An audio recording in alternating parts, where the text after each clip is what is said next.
This man saves an injured crocodile, but years later it visits him back with a surprise. Ambo was going about his daily routine of fishing when he suddenly felt a strong tug on his fishing rod. He assumed that he had caught a big fish, but when he saw a dark shadow passing under his boat, he knew that it was something else. It turned out to be a 4-meter-long crocodile, and what happened next left both Ambo and the crocodile in an unexpected situation. Ambo hailed from Bontang City, Indonesia, and he spent half of his life on the water. He owned an old wooden fishing boat that he sailed out to sea every morning, catching fish to sell in the market by the docks. Ambo worked tirelessly to support his newborn son. Every catch of fish he made helped him pay for his son's education, ensuring that he wouldn't have to follow in his father's footsteps as a fisherman. Ambo worked alone, preparing the bait and fishing lines and navigating his boat out to sea each day, which was no easy feat. He lived by the river and kept his small boat close by, so he had to navigate through a narrow river for 10 minutes before reaching the calm sea. On a peaceful morning, Ambo paddled to one of his favorite fishing spots. He arrived before any other fisherman and enjoyed the tranquility of the sea as the sun rose behind the horizon.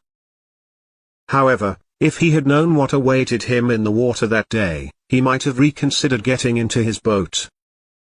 Ambo grew up near the Guntung River, a place that he had watched transform into a small city over his lifetime.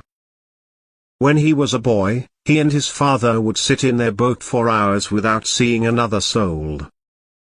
But now, he could see big boats in the distance, shipping coal and materials to the island.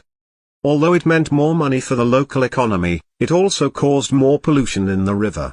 Despite all the changes, Ambo tried not to let it bother him. The fish and animals in the sea still made him feel connected to his hometown. Even on his days off, he enjoyed swimming near the reef and discovering new fish. After Ambo stopped his boat and set up his fishing line, he was ready to relax and watch the sunrise. But he didn't have much time to unwind as something in the water was about to change his life. One of Ambo's fishing lines suddenly jerked to the left. He looked over the side of the boat and thought that it must have been a big fish. However, he saw the shadow of something pass under the boat that was too pointy and large for a fish. As the shadow tugged on the fishing line, it pulled the fishing rod into the water behind it. Ambo was too slow to react and couldn't grab it in time. His boat was rocking from side to side, and he tried to steady it. Suddenly, a massive green body emerged from the water.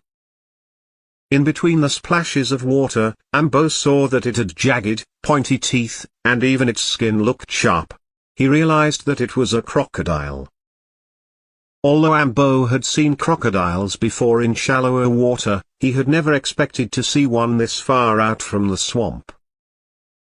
He also noticed that it wasn't a fully grown crocodile, maybe about 4 feet or 1 meter long.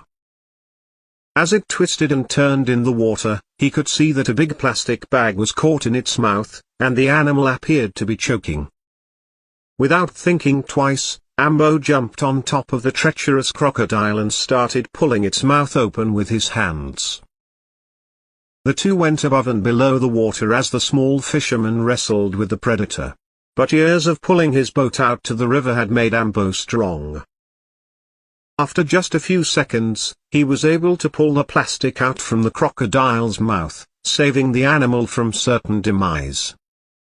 Then he pushed the crocodile away with his feet to give himself just enough time to swim back to the boat. Ambo and a crocodile faced each other, and the animal swam off. Later, the crocodile returned and nudged Ambo's boat softly. Ambo threw her a fish, and the crocodile swam next to the boat until Ambo arrived home. Ambo's son grew attached to the crocodile and fed her with his father. The crocodile visited Ambo's home for 20 years, and whenever she was injured, Ambo tried to make her better. Their friendship proved that anything is possible. Ambo returned home with a crocodile which he named Risque. Risque often visited Ambo's house in search of food. However, when Risque didn't appear, Amber would take his boat to search for her in the river, just like a pet owner would do for their lost pet. Once he found Risque, he would feed her with fish or even 3 chickens. Amber never forgot to take care of Risque, even when he was out of town for work. He would arrange for his neighbors or friends to feed Risque in his absence. Subscribe for more content like this. And don't forget to hit the bell button so you can be updated right away for new uploads.